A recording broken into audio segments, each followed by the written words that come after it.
नमस्कार, मैं हूं आपके साथ अर्जुन खजूरिया और आपका स्वागत है एसडीवी न्यूज पर। पहलवानों का आंदोलन रोजाना कुछ ना कुछ नए अपडेट के साथ जो है उसमें चीजें सामने आ रही हैं।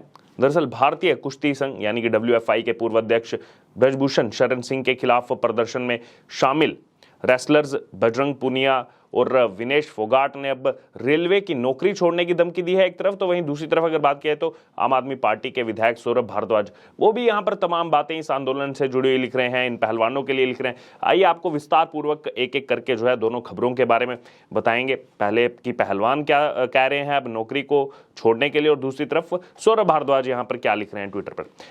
दरअसल अगर बात की पहलवानों की तो उन्होंने कहा है कि अगर नौकरी इंसाफ के रास्ते में बाधा बनती हुई दिखती है तो उसको त्यागने में हम 10 सेकंड का वक्त भी नहीं लगाएंगे। नौकरी का डर मत दिखाइए, ये कहना है पहलवानों का। दरअसल अगर बात की जाए तो साक्षी मलिक, बजरंग पूनिया और विनेश फोगाट जो इस आंदोलन को लीड कर रहे थे पहलवानों की तरफ से, सोमवार को अपनी नौकरी पर लौट आए हैं। तीनों की बात की तो तीनों रेलवे में नौकरी करते हैं। रेलवे पब्लिक रिलेशन के डायरेक्टर जनरल योगेश बवेजा ने भी इस बात की पुष्टि की है। उन्होंने एक मीडिया चैनल से बात करते हुए बताया कि तीनों ने अपनी ड्यूटी ज्वाइन कर ली है। तो यहां पर लोगों की तरफ से भी जो प्रतिक्रिया सामने आ रही है कि अभी तो ये अल्टीमेटम दे रहे थे कुछ दिन पहले कि 5 दिन का अल्टीमेटम है, मेडल को जो है गंगा में विसर्जित कर देंगे। उससे पहले भी हरिद्वार पहुंचे थे मेडल को गंगा में विसर्जित करने, फिर नरेश टिकैत को सौंप दिए जाते हैं, अल्टीमेटम दिया जाता है, आमरण अनशन की बात की जाती है। रोजाना कुछ ना कुछ खुद ही बदलाव कर रहे हैं, सुबह कुछ और बोलते हैं, शाम को कुछ और करते हैं। दरअसल ड्यूटी पर लौटने के बाद खबर यह भी आई कि ब्रजभूषण शरण सिंह पर यौन शोषण का आरोप लगाने वाली नाबालिग रेसलर अपने बयान से पलट गई है। ये एक बड़ा मोड़ जो है इस आंदोलन में सामने आया और दावे के मुताबिक नाबालिग ने दिल्ली के कनॉट प्लेस पुलिस थाने में बयान दिए। इसके बाद उसे जो है दिल्ली पुलिस की तरफ से पटियाला हाउस कोर्ट ले जाया गया, जहां पर उस नाबालिग रेसलर ने अपना बयान वापस ले लिया। तो कहीं ना कहीं आंदोलन वहां से कमजोर होता दिखाई दिया, क्योंकि पॉक्सो एक्ट जो है उसी नाबालिग के आरोप पर लगा था और गिरफ्तार की मांग भी उसी को लेकर के लगातार की जा रही थी। लेकिन जांच जो है इस मामले में चल रही है। इस बीच अगर बात किए तो पुलिस जो है वो लगातार तेजी से अपनी जांच कर रही है। यहाँ पर करीबी जो है ब्रजभूषण शरण सिंह के, उनसे भी जो है पूछताछ की है। इसी बीच बजरंग पूनिया ने क्या कहा, सबसे पहले वो बताते हैं। बजरंग पूनिया कह रहे हैं कि आंदोलन वापस लेने की खबरें कोरी अफवाह है, ये खबर हमें नुकसान पहुंचाने के लिए फैलाई जा रही है। हम ना पीछे हटे हैं और ना ही हमने आंदोलन वापस लिया है। आगे वो कह रहे हैं बजरंग पूनिया की महिला पहलवानों की एफआईआर उठाने की खबर भी झूठी है। फिर उसके बाद अपनी बात को बढ़ाते हुए कह रहे हैं कि इंसाफ मिलने तक लड़ाई जारी रहेगी। #रेसलर्स प्रोटेस्ट ये कह रहे हैं बजरंग पूनिया। लेकिन कहीं ना कहीं अब वो हल्का सा ये देखने को मिल रहा है कि आंदोलन शांत तो हुआ। इसी बीच विनेश फोगाट यहाँ पर कह रहे हैं कि हमारे मेडलों को 15-15 रुपए के बताने वाले अब हमारी नौकरी के पीछे पड़ गए हैं, इनको सब कुछ चाहिए। आगे कह रहे हैं कि हमारी जिंदगी दांव पर लगी हुई है, उसके आगे नौकरी तो बहुत छोटी चीज है। अगर नौकरी इंसाफ के रास्ते में बाधा बनती दिखी तो उसको त्यागने में हम 10 सेकंड का वक्त भी नहीं लगाएंगे, ये कहा विनेश फोगाट ने। और आगे कह रहे हैं कि नौकरी का डर मत दिखाइए। अब सबसे पहले हमने आपको साक्षी मलिक की जो है स्टेटमेंट बताई थी। साक्षी मलिक की दोबारा से आपको स्टेटमेंट बता दें जो हमने पहले भी एक खबर में बताई थी। उन्होंने कहा कि वो खबर को लेकर कहा जो कि खबर बिल्कुल गलत है, इंसाफ की लड़ाई में ना हम में से कोई पीछे हटा है ना पीछे हटेगा। सत्याग्रह के साथ साथ रेलवे में अपनी जिम्मेदारी को साथ निभा रही हूँ, इंसाफ मिलने तक हमारी लड़ाई जारी है। कृपया करके कोई भी जो है गलत खबर ना चलाई जाए।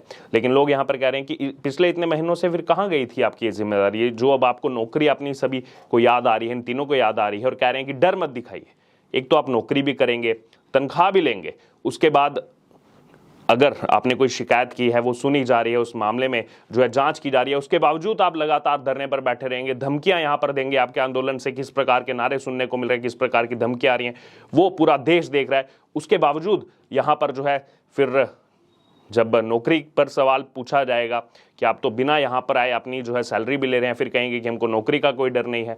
कहां पर आखिरकार ये पहलवान आंदोलन जा रहा है, पूरा देश देख। वहीं नाबालिग पहलवान की जो उम्र है उसको लेकर भी विवाद है।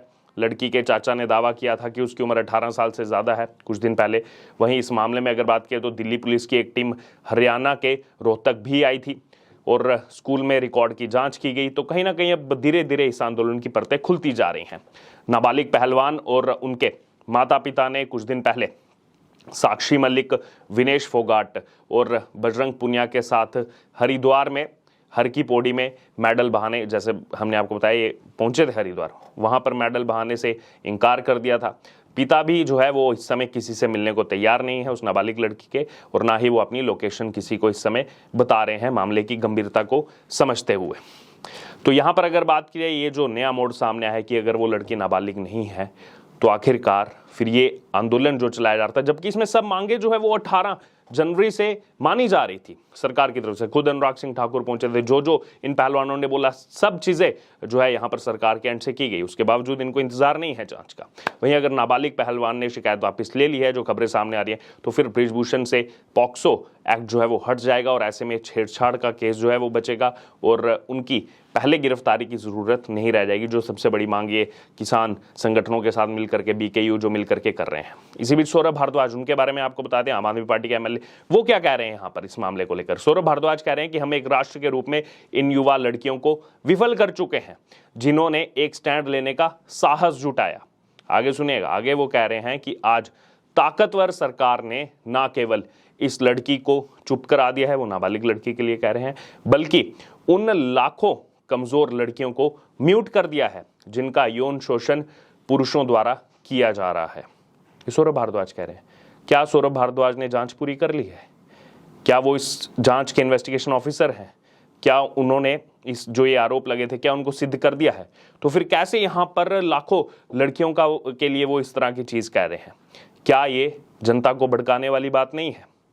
जबकि जांच चल रही है और दिल्ली पुलिस जो है बृजभूषण शरण सिंह के कितने करीबियों पर अब जो है वहां जाकर के पूछताछ कर रही है, लेकिन उसके बावजूद ये देखिए किस तरीके से बरगलाया जाता है जनता को। वहीं आगे सौरभ भारद्वाज कह रहे हैं कि हमारा समाज आज अपनी बच्चियों को न्याय नहीं दे पाया, बृजभूषण को गिरफ्तार नहीं किया गया, लड़कियों का मनोबल तोड़ा गया। आगे वो कह रहे हैं कि उन पर आरोप लगाए गए, प्रेशर ज्यादा था, ऊपर से लोक लाज की, कौन शादी करेगा तुम्हारी बेटी से। ये क्या कह रहे हैं सौरभ भारद्वाज? कौन से जमाने में चले गए हैं सौरभ भारद्वाज? आगे कह रहे हैं कि आज हजारों बृजभूषण जीत गए, लाखों बेटियां हार गई। उसके बाद कह रहे हैं कि भाजपा को यह जीत मुबारक हो। याद कीजिएगा सौरभ भारद्वाज, जब मनीष सिसोदिया पर आरोप लगे थे उसके कितने महीने बाद वो अरेस्ट हुए थे। क्यों?